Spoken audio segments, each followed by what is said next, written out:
لا حول ولا قوة إلا بالله العلي العظيم. أعوذ بالله من الشيطان الرجيم. بسم الله الرحمن الرحيم. الحمد لله الذي جعل الحمد مفتاحا لذكره وسببا للمزيد من معرفته ودليلا على آلائه وعظمته، ثم الصلاة والسلام والتحية والإكرام على النبي المكي المدني القرشي الهاشمي الذي سمي في السماء بأحمد وفي الأرض بأبي القاسم محمد وعلى آله الطيبين الطاهرين المعصومين، سيما على بقية الله في الأرضين. روحي وأرواح العالمين لتراب مقدمه الفدا، ولعنة الدائمة على أعدائهم أجمعين من لحظتنا هذا إلى قيام يوم الدين. أما بعد، فقد قال الله تبارك وتعالى في كتابه المبين وقوله الحق وهو أصدق الصادقين. بسم الله الرحمن الرحيم. ومن عمل صالحا من ذكر أو أنثى وهو مؤمن فلنحيينه حياة طيبة ولنجزينهم أجرهم بأحسن ما كانوا يعملون. صلوات پڑھے محمد وآل محمد.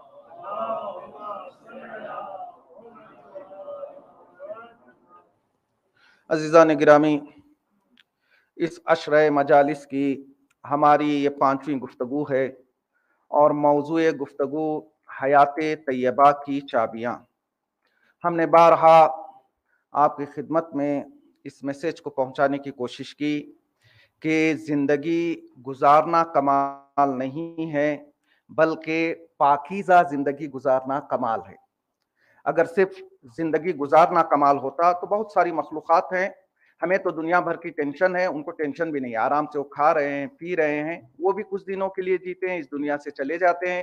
اگر ہم بھی صرف کھانے پینے کے لیے اور میٹیریلسٹک لائف کے لیے اس دنیا میں رہے تو پھر جس مقصد کے لیے ہمیں اس دنیا میں بھیجا گیا ہے وہ مقصد پورا نہیں ہو پائے گا.